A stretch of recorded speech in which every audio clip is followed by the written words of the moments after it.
How exactly do you think subscriptions affect a company's valuation as such? See, in today's world, companies that can keep on adding value and are on subscription-based model, I think they will be successful. Like your customer lifetime value or the customer acquisition cost. So the companies that are able to scale and able to sustain that scale, because the switching cost is very low for the customers. They can easily switch from Netflix to Amazon Prime. Yes. So it puts a lot of pressure on the firms to deliver value continuously.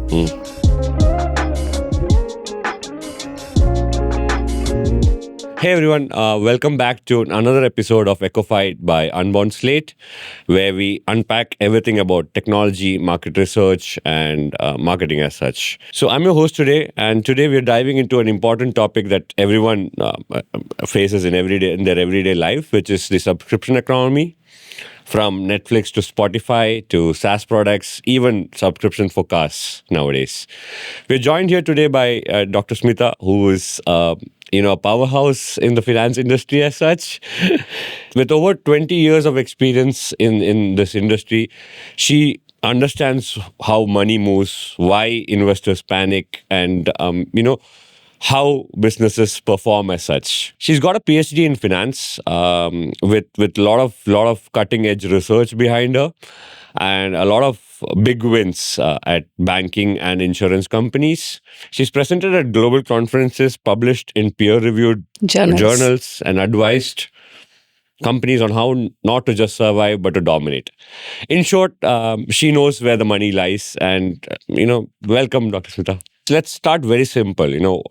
Can you tell our listeners what subscription economy is as such? Subscription economy at its core is a business model where a customer pays a recurring fees for accessing a product or a service rather than paying a one-time fees for owning that product. Okay. Is what my understanding is. Oh, perfect. Okay. So why do you think it has exploded over the past few years as such? Why are more companies adopting subscription models rather than going with the owning per se?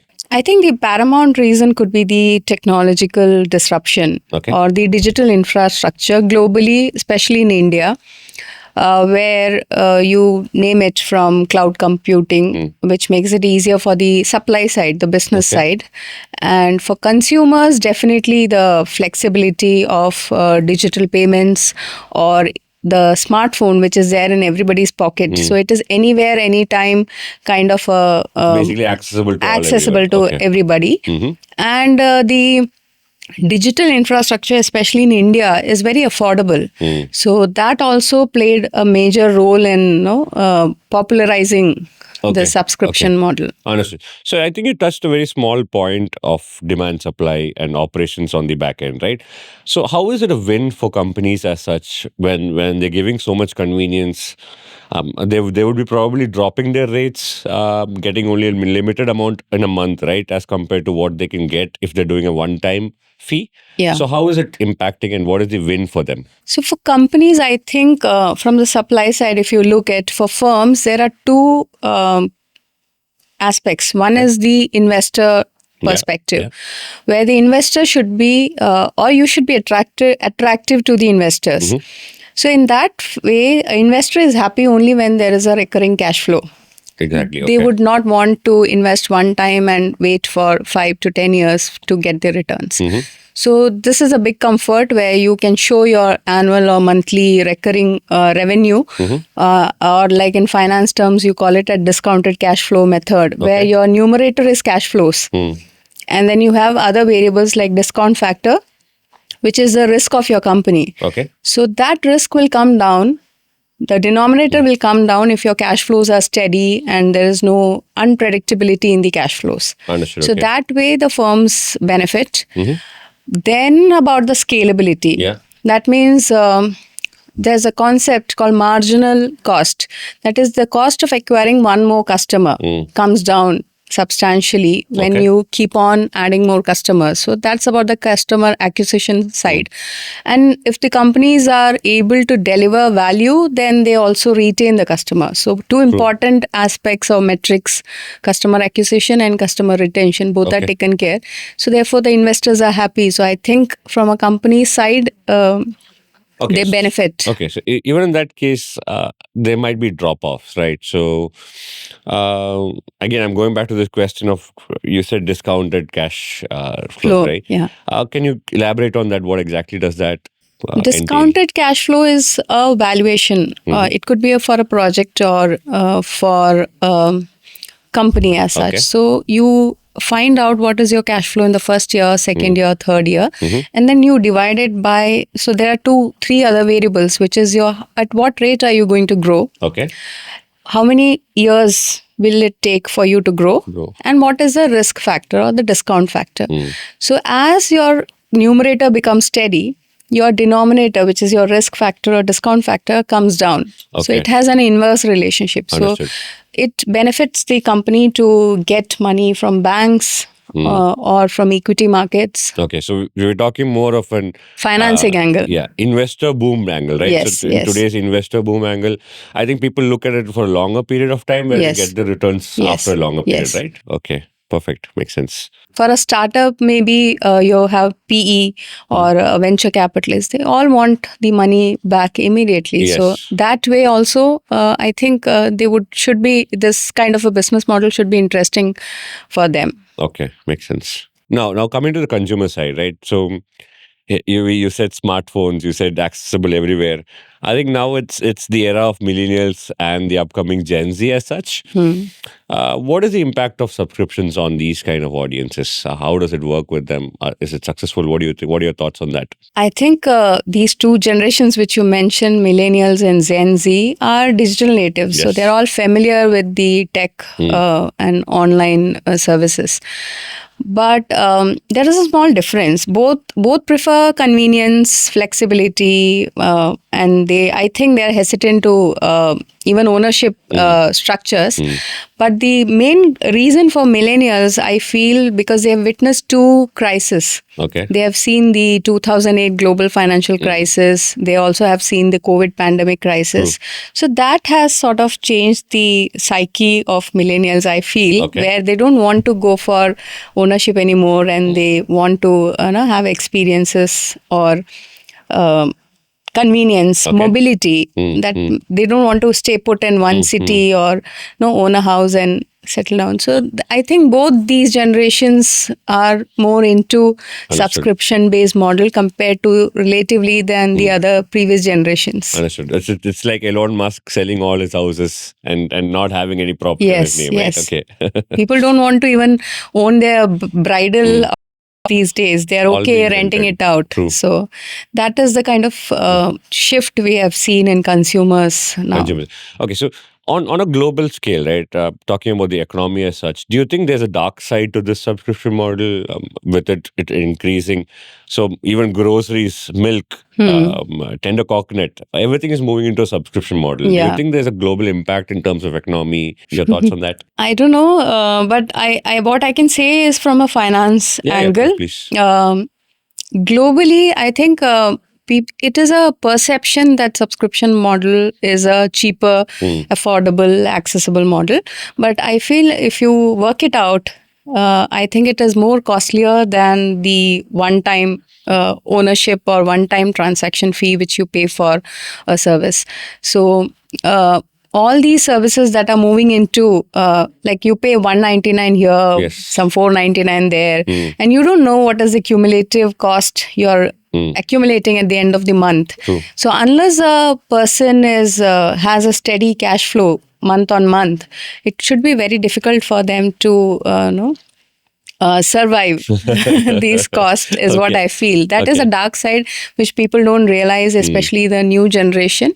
They're after the what you call convenience and accessibility, and they want variety. They want to be part of the tribe.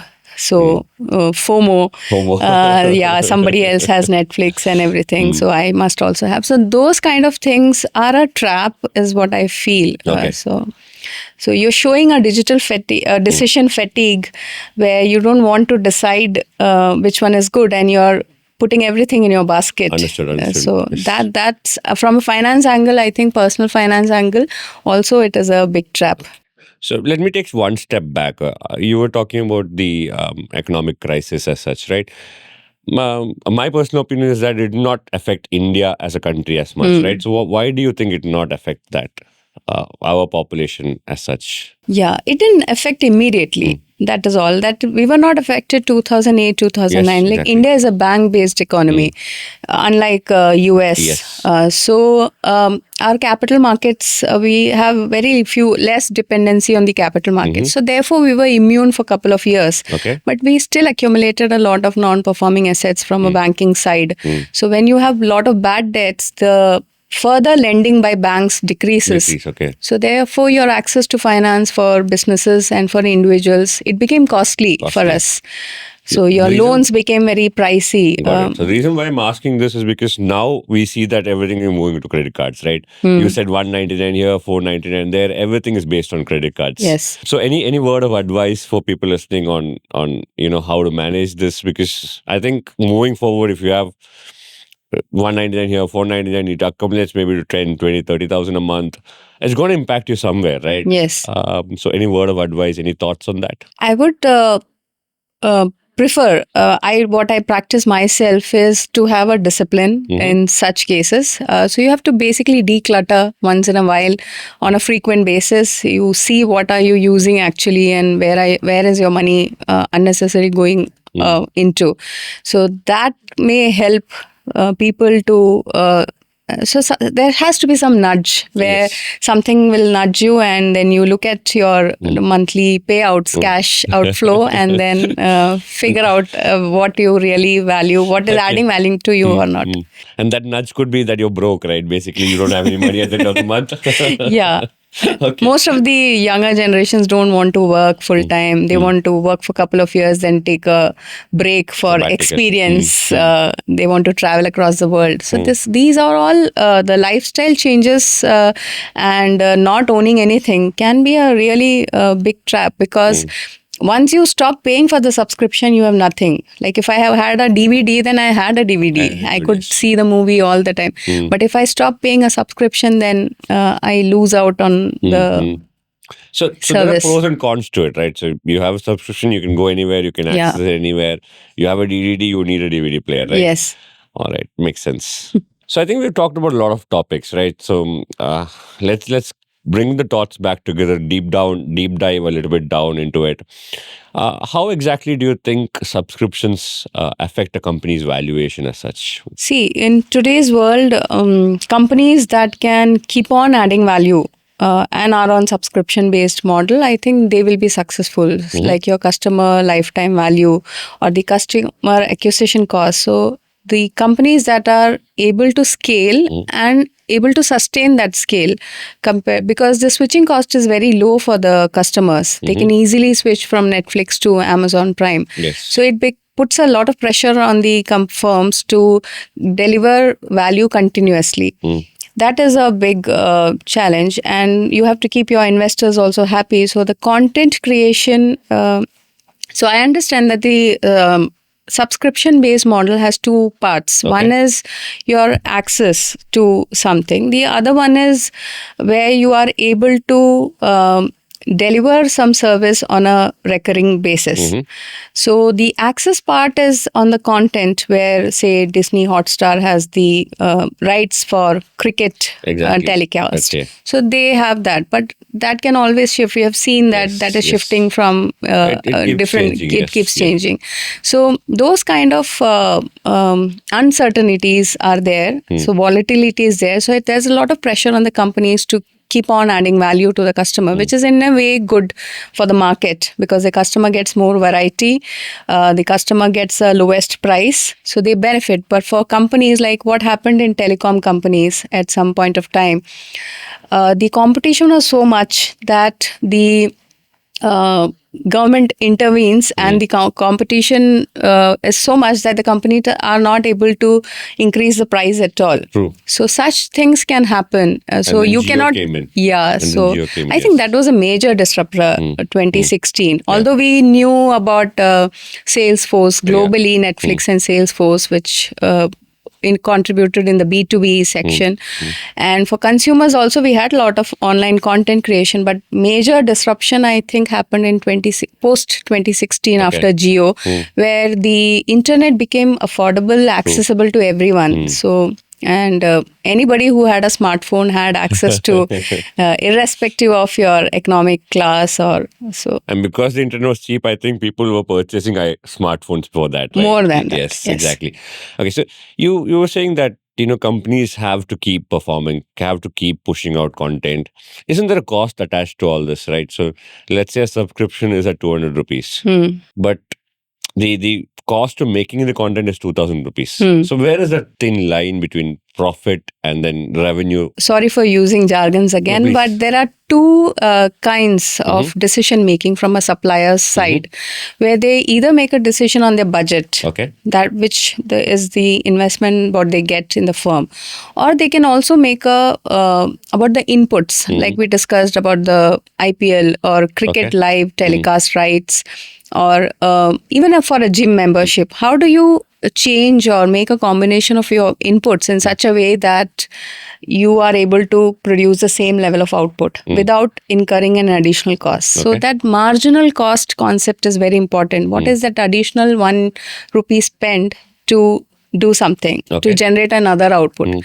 So I think companies cannot just run after profits. They have to focus on the costing or the bottom line more in such scenarios. But let's just speak technically of any entertainment channel, right? So you have Netflix, Prime. They have to create content on continuous basis. So when do they stop? Is there a stopping point? How long can they keep going out with content, new content? I think the dopamine loop, as long as the customer is demanding that, they will have to go.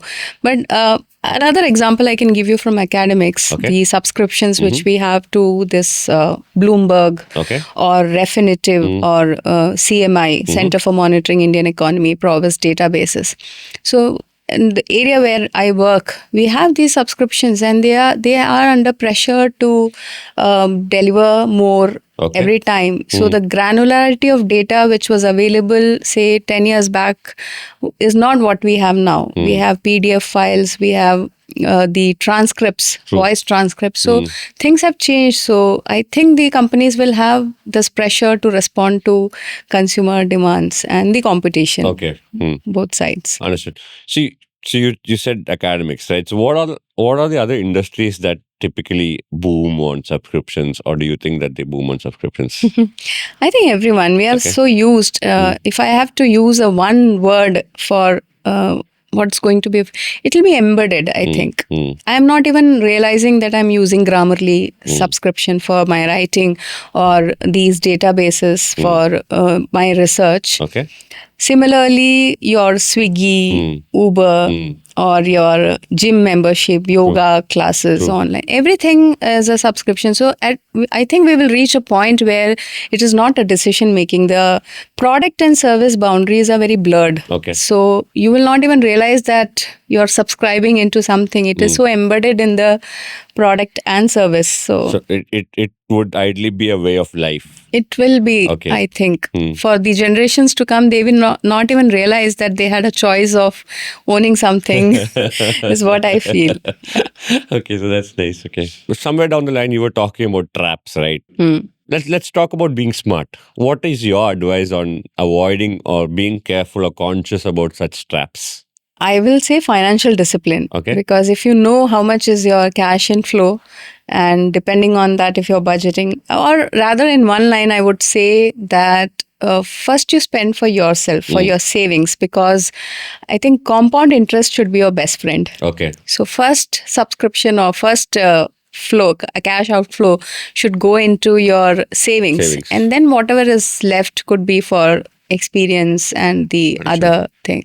That would be a tip which I think the younger generation is not following. When I look at my students themselves, it was there previously also. People used to build houses. Immediately when they get a job, they build houses or they buy cars, and they end up with a debt. in the initial part of the career. But of my 20 years experience, people who have succeeded have all contributed to their savings in the initial part and let that money work for itself. So that money multiplier or the compound interest has to be your best friend. So that is one trick which will sustain you to enjoy all these services at the same time, make you secure financially. That's nice. Is there anything that you use per se to do this? You personally, do you use any tools, or is it just your brilliant mind? No, it is just not a brilliant mind, I would say, but it is, at least I'm aware of how much is the money which is coming in every month. And then I have monthly commitments to my savings and investments. And it is only the rest of the money, but it is very difficult to be aware all. I will not claim that I am also honestly, I fall into this trap once in a while. I slip and I come back out of it because I teach and read and listen a lot about this financial discipline. But for a normal person, it is very easy to get into the trap and just slip away. Yes. Yeah. So in good economic times, it will not show up. It will all show up when you face a crisis or economic crisis, especially. Although you might have hereditary property or huge money, but you need cash flows to sustain yourself in a subscription based economy. People are not even aware of how much is their monthly payout for broadbands, Swiggy, Uber, OTT platforms. And it's not one OTT now, it's multiple for sports one, for entertainment one. Then most of us have gym or yoga and other fitness subscriptions. Some of them have healthcare subscriptions. That is one area which I feel it's coming up a lot, where you have online consultations, you have apps that monitor you. So all those things you will, I think a person will fail to understand how much is his monthly cash payout if he is not really disciplined in terms. But I feel that there has to be an app which can be developed which will nudge you from, so that you don't reach the subscription fatigue. So I think it's surprising, right, for a set of consumers that are very health and physically, mentally conscious. They're not conscious about financial factors. You talked about savings. I don't think savings is a priority anymore for anyone, right? Why do you think that is there? Based on the discussion with my students who are around 20, 22, 23-year-old, they all say that they want to experience life. They want to travel. So I don't know. That is why I said financial literacy on the book, on the document is there, where people know about what is the compound interest, or they know how to calculate it. They know what is, they shouldn't go for debt and they should put into capital markets, mutual funds, etc. But this literacy about or the financial discipline part is absent, is what I feel. Most of them, they fall for these reward points or the discounts or even the laddus for Google Pay. So it's all FOMO, right? Yeah, FOMO. Yes. So Swiggy sends you one customized, personalized thing that the biryani is missing you, and then you just fall for it. So all these, so I think the companies are using the nudges very nicely, but from a financial angle, we should have some apps being developed, which the person who is not aware or not really literate enough financially to keep a track of all these things. Most of the time it is your busyness. The schedule is so busy that you fail to even realize. If I ask you what is your monthly spend on Swiggy, one figure, so I have probably no idea. I have Swiggy Genie, I have Zomato, Gold. I have all these things lined up, but I don't order from one platform at the same time. Yes. Right? It's the same hotels, same restaurants on both the platforms. Yeah. But the question is, why have two subscriptions? Right. Okay. So you were talking about this creative nudge, right? That 1 point notification going to consumers. We did a podcast earlier which talked about consumer data. and how companies are using it, Yeah. right? What are your thoughts on that? So how do companies do that ethical research to give out, what do you say, customized notifications? What do you think on that? Like we discussed, the first technological or digital infrastructure, cloud computing, and that has made them scalable. But the marginal revenue is going to come from these customer insights, Customer data insights. insights. So, what are their patterns of purchase, or what is their choices? Where do what do they put on the cart and then remove it? So those kind of insights, I think AI has done a very good job in helping the firms to understand this. I think data harvesting, you Harvesting, might be yes, better yes. at talking about all these things.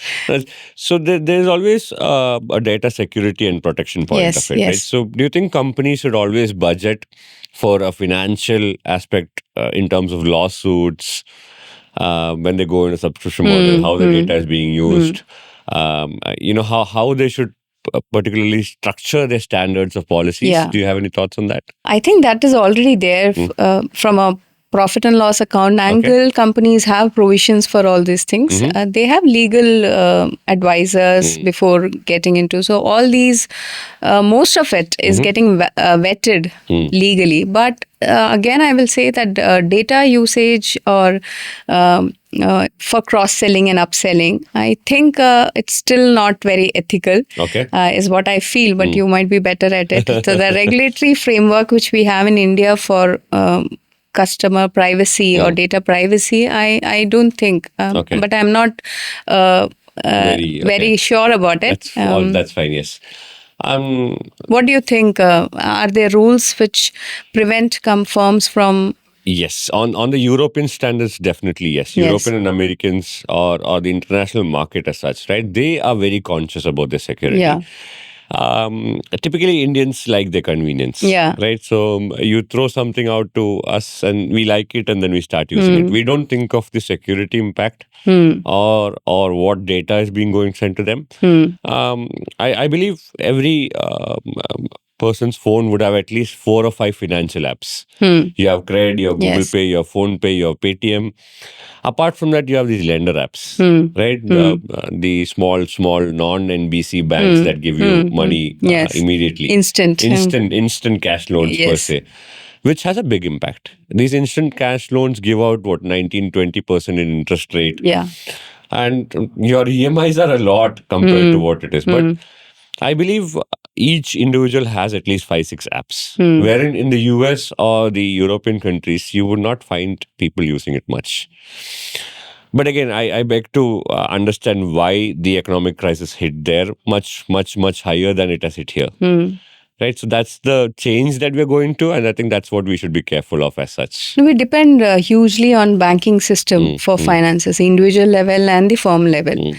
But about the point you were mentioning, especially in EdTech, like I have a daughter who's in a school, and I get so many calls from these EdTech companies for entrance coaching and for other services. So what grade is she in? She is in 12th now. 12th, okay. Yeah. So by the time she finished her 10th, I started getting calls from Byju's, from Akash, and all these coaching centers. So how is it that the data is getting shared to other platforms, especially from schools where I have not subscribed myself and not even done an online inquiry?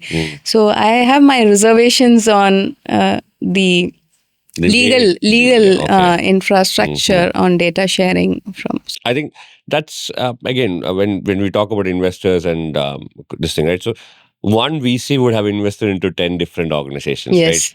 Data is definitely being shared between them, right? What do you think of mergers and acquisitions? When how ideally should it be played out when it comes to two companies having subscription programs? Maybe, what are your thoughts on mergers and acquisitions? I've not really thought about it. But definitely it's going to increase the scale as long as you have some complementary services. And you have some new thing to as a value added service. But otherwise it will just increase the scale of operations, like we see the banking mergers or telecom mergers. It will just increase the customer base for you. Okay. So the customer acquisition cost might be lesser, your infrastructure per unit cost or revenue per customer will all benefit. So it's always a good decision to collaborate and then get these things done together, right? Yeah, that's what my limited understanding. Okay, so I think Dr. Smita, that was a very wonderful and insightful conversation that we've had, right? And probably you want to talk more and more, and there are a lot of more topics that we can cover maybe in the next episodes. Let's do a quick round of rapid fire. So I ask you questions on the top of your mind. What you have as an answer, you just let it out. Okay, I hope I answer. Okay, so first question: what is the first ever subscription that you signed up for? I think broadband, internet. Which one was it? I think Jio. Jio, okay. Yeah. So 2016 should be the first. To my knowledge, or I had some online magazine subscriptions, Economic Times subscriptions, but the kind of subscription model we are talking about, I think Jio. Okay. This Economics Times, do you still have the subscription? No, I don't. Oh, you don't. Okay, so you're now everything is democratized, so everything is available. All right. But at that time, I think we had the hard copy and the online subscription option. So true, we had both. Now it's available everywhere. Yeah. Like InShot, yes. Okay. Well, next question: what is one subscription that you think you cannot live without? Swiggy.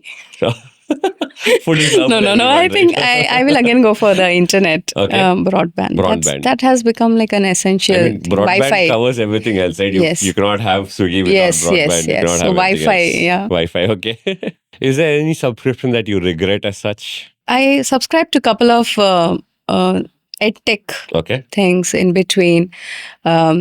So that was not very valuable once I started using it. So, but we had a commitment of 1 year payment because of some discounts. So I regret some of them. So that is one problem, right? You did 1 year payment and then you have to keep paying every so month. that is also a trap, no? Sometimes they don't give they give monthly, but they make the annual subscription more attractive, cheaper. So, exactly. So you fall in that trap. So initial years I did something for my daughter, of course, for her online classes. Okay. During the COVID period. So that I regret. Okay. What is your personal preference? Is it Netflix or Prime? Prime. Why? Yeah, I'm not very much on that. Yeah, this is what, again, although I speak so much about financial discipline, I have everything, but I have no time to watch. So unless I get some recommendations from friends, that's when I go back and watch. So what I have used more is Prime. And that's my type of content, I think. Okay. Keeping aside the subscription part of it, right? As a finance person, what is your most favorite financial app that's there that helps you make payment, maybe invest? So let's divide into two, maybe one for payments and one for investments. What is your? I am a little averse to apps, but I use PhonePe and ICICI mobile banking apps, but otherwise I'm not very good at it. But all other investments I do on the normal traditional. Okay, why so? Online Demat accounts. Okay, yeah, that's interesting. Why do you keep doing it? I have this apprehension on. I don't know. I never tried it out, so I just go with the cliche. Are you worried that the data would?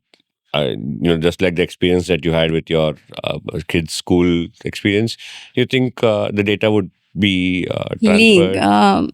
Not that. I think it's just a user interface comfort than on the smartphone. So anything which is to do with money transfer, except the small transfers I do for auto and Uber, etc.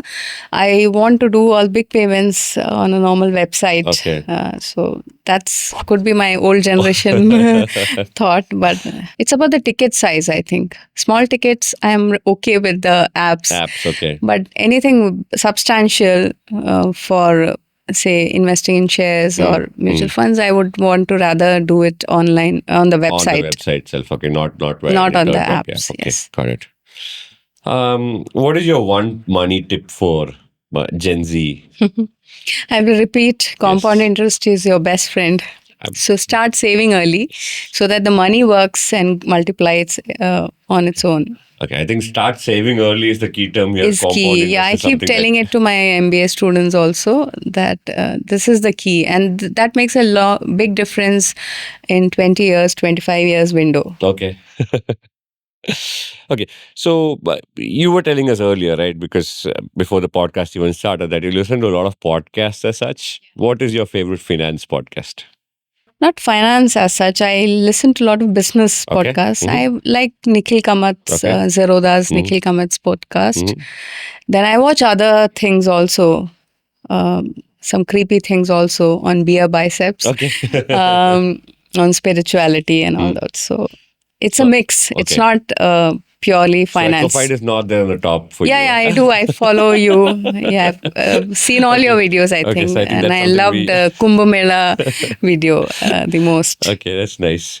What is one word that you'll use to describe the future of subscriptions? Embedded. Embedded, okay. It will be part of your life without even your knowledge, is what I feel. So thank you, Dr. Smita, for joining us and sharing your valuable insights and your tips. And I think it's very crucial that all our listeners understand and get back on saving money and why compound interest is important, right? So if you guys have any questions, feel free to drop down a message in our comments and we'll have Dr. Smita herself get back on these questions. And do subscribe, right, on YouTube and Spotify as such. Thank you so much, Arvind. I enjoyed the conversation, and I hope your listeners of this podcast also are benefited out of this conversation. Thank you so much. Definitely. Thank you.